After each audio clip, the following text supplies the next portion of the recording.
Qual a diferença entre apostasia, heresia e cisma? Saber os sentidos exatos das palavras que usamos é essencial para sermos bons comunicadores e instrutores da palavra de Deus. Quando alguém usa uma palavra de forma inapropriada, isto é, evidenciando que não sabe de fato o sentido dela, isso é, de certa forma, prejudicial para o próprio comunicador e para a ideia que ele se propõe a defender. Muitas pessoas religiosas não sabem os sentidos dos termos apostasia, heresia e cisma, e até pensam que esses são termos intercambiáveis ou mesmo sinônimos. Na realidade, estas são palavras distintas que se referem a conceitos totalmente diferentes. E nesse vídeo eu vou explicar isso de forma mais clara. Apenas uma observação. Quando você estuda o sentido de uma palavra, entenda que cada palavra possui um núcleo semântico que tem a ver com a etimologia. Após isso, a palavra possui aplicações práticas, isto é, usos. E isso se refere ao modo como este núcleo semântico se expande a partir do sentido original mediante situações variadas. Mas esses usos variados possuem um núcleo em comum. Comecemos pela palavra apostasia. Segundo o respeitado léxico BDAG, significa quebra ou perda da fé. Essa perda da fé está relacionada com o abandono, a rebelião e o desafio ao sistema ou autoridade estabelecidos. Agora pergunte-se, o que é que todas essas definições têm em comum? Afinal, como uma palavra pode significar perda da fé e ao mesmo tempo rebelião, sendo que esses são conceitos distintos? Evidentemente, há um ponto de convergência entre todos esses conceitos. Na Bíblia, a autoridade estabelecida era a Torá, isto é, a lei de Moisés. Essa lei regulamentava até mesmo aspectos religiosos das vidas dos servos de Deus, como a circuncisão. Se um servo de Deus, nascido sob a lei de Moisés, abandonasse esse aspecto da lei, ele estaria desafiando o sistema ou a autoridade estabelecidos e estaria demonstrando que havia perdido sua fé nas Escrituras. Isso seria de fato uma rebelião contra a lei de Deus, um abandono, a perda da fé, ou seja, a apostasia. Agora fica mais claro como todos esses conceitos apresentados no léxico BDAG possuem um ponto de convergência. Apenas deve-se destacar que o sistema e a autoridade estabelecidos, conforme apresenta o léxico BDAG, não são um corpo de homens específicos, tal qual uma classe clerical em uma organização religiosa, assim como o Papa na Igreja Católica, os profetas da Igreja Mórmon ou o corpo governante das Testemunhas de Jeová. Não é em relação a homens que alguém se torna culpado de apostasia do ponto de vista de Deus, mas é em relação às Escrituras Sagradas. Esta é a única autoridade estabelecida por Deus contra a qual a rebelião corresponde à apostasia. Veja os exemplos de Elias, Jeremias e outros servos de Deus do passado. Elias se rebelou contra a liderança do povo de Deus por justa causa. O mesmo ocorreu com Jeremias. Será que Elias era culpado de apostasia porque ele desafiou a liderança do povo de Deus? É claro que não. Na verdade, Elias foi usado por Jeová Deus. Portanto, biblicamente falando, a apostasia é uma rebelião contra as leis de Jeová conforme apresentadas nas Escrituras Sagradas, não uma rebelião contra leis humanas e extra-bíblicas da liderança de uma organização religiosa. Outro ponto a ser destacado é que a apostasia não tem a ver com o ensino, mas com uma atitude. Em outras palavras, apostasia não é o que se diz, mas o que se faz. Um exemplo clássico de apostasia é quando alguém que aprendeu a verdade sobre Cristo abandona ou se rebela contra as Escrituras e passa a se curvar diante de imagens de santos ou deuses pagãos. Outro exemplo de apostasia é quando um cristão perde a sua fé nas Escrituras e se torna ateu ou mesmo agnóstico.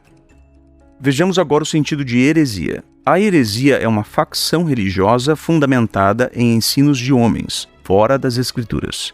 Nos dias de Jesus, havia várias heresias ou facções, seitas, como os fariseus e os saduceus, dentre outros grupos. Os saduceus negavam o ensino sobre a ressurreição, por exemplo. Já os fariseus promoviam muitas leis extra-bíblicas que se tornavam fardos pesados para os servos de Deus. Nisso vemos as características de uma heresia. A heresia é uma facção que necessariamente inclui um dogma falso, isto é, ensinos que não se baseiam nas Escrituras Sagradas e inspiradas por Deus.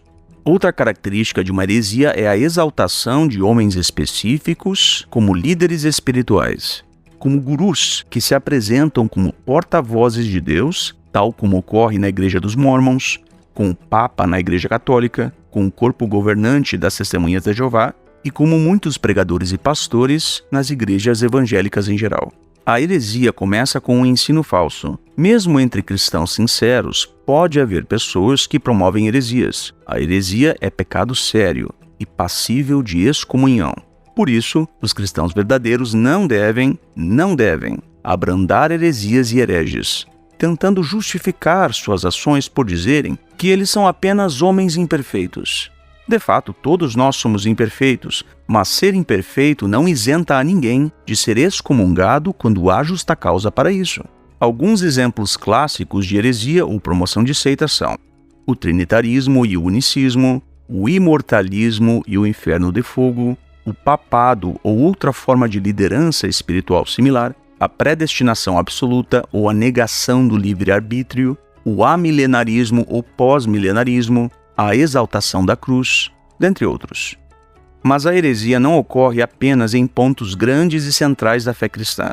Ela pode ocorrer até mesmo em promoção de questões tolas, conforme diz em Tito, capítulo 3, versículos 9 ao 11. Em relação a quais questões tolas poderia alguém se tornar culpado de heresia e passível de excomunhão? Essas são quaisquer regras extra-bíblicas que sejam impostas aos membros da igreja como se fossem regras de fé, às vezes até mesmo gerando discórdias e rixas entre irmãos. Algumas dessas heresias em questões tolas poderiam ser: promover a ideia de que a Bíblia proíbe o consumo de café e bebidas com cafeína, como ocorre na Igreja dos Mórmons; promover a ideia de que cristãos não devem usar barba, ou que cristão com barba é cristão rebelde e não é exemplar, conforme a liderança das Testemunhas de Jeová promoveu durante muitas décadas; promover a ideia de que excomungados não devem nem mesmo ser cumprimentados, conforme promoveu por muitos anos o corpo governante das Testemunhas de Jeová; promover a ideia de que mulheres não podem cortar o cabelo nem se depilar, conforme tem feito a Igreja Assembleia de Deus. Esses não são apenas erros inofensivos, mas são dogmas heréticos que causam discórdia entre cristãos. Algo digno de observação é que a heresia não é algo dúbio, incerto, tal como o entendimento errado sobre cronologia e profecia, pois esses são assuntos naturalmente obscuros. Antes, a heresia é algo claramente errado segundo a Bíblia. Quando digo claramente errado, não quero dizer que algumas pessoas não possam achar que um dogma herético provém da Bíblia, mas significa que o assunto claramente não possui nenhuma base bíblica sólida. Por exemplo, claramente a Bíblia nunca condenou o uso de barba, conforme fez a organização das Testemunhas de Jeová por meio de Betel e do corpo governante. Esta regra que existiu entre as Testemunhas de Jeová por décadas, a qual proibia o uso de barba, corresponde à heresia, pois causou danos irreparáveis em muitos membros dessa organização. Isso significa que tanto os membros de Betel quanto o corpo governante das Testemunhas de Jeová são absolutamente culpados de heresia e passíveis de desassociação por causa dessa regra contra a barba, que linchou muitos irmãos por décadas nas congregações. Vejamos agora o que é o cisma. Ao passo que a apostasia tem a ver com a atitude e a heresia com o dogma extra-bíblico, o cisma tem a ver com a discórdia e as divisões com base em pessoas de destaque dentro da congregação. O apóstolo Paulo disse que havia cismas ou divisões na congregação em Corinto. Ele disse, abre aspas, pois alguns da casa de Cloe me informaram a respeito de vocês, meus irmãos, que existem discórdias entre vocês. O que eu quero dizer é que cada um de vocês diz, eu pertenço a Paulo, mas eu a Apolo, mas eu a Cefas, mas eu a Cristo, fecha aspas. A congregação em Corinto estava dividida nas opiniões sobre cristãos de destaque, como Cefas, que era o apóstolo Pedro, o apóstolo Paulo e até mesmo o Apolo, um eloquente instrutor da palavra de Deus. Alguns diziam que pertenciam a Cefas ou Pedro, outros diziam que pertenciam a Paulo, outros a Apolo. Entretanto, um desses grupos dizia que pertencia a Cristo, e esta era a atitude correta e exemplar. Nisso entendemos de forma mais clara o cisma. refere-se a uma divisão de opiniões em relação não à doutrina, mas a homens de destaque. Uma diferença importante entre o cisma e a heresia é que a heresia nunca é correta, mas o cisma pode ser justificado e correto, embora nem sempre seja. Façamos agora um teste. Eu vou apresentar 3 situações hipotéticas e você vai responder qual delas corresponde à apostasia, heresia e cisma. Situação 1. Um membro da congregação começa a divulgar entre os irmãos o ensino de que é permissível ao cristão coabitar com alguém, como marido e esposa, sem que os envolvidos estejam devidamente casados. Situação 2. Um membro das Testemunhas de Jeová se posiciona publicamente contra os membros do corpo governante, afirmando que eles estão ganhando muito destaque e veneração imprópria. Situação 3. Um membro da congregação passa a frequentar centros de macumba a fim de buscar a cura sobrenatural para uma enfermidade. Essas são 3 situações distintas e cada uma delas corresponde a uma palavra diferente. Escreva aqui nos comentários qual foi a sua resposta, tá certo? Um abraço e até o próximo vídeo.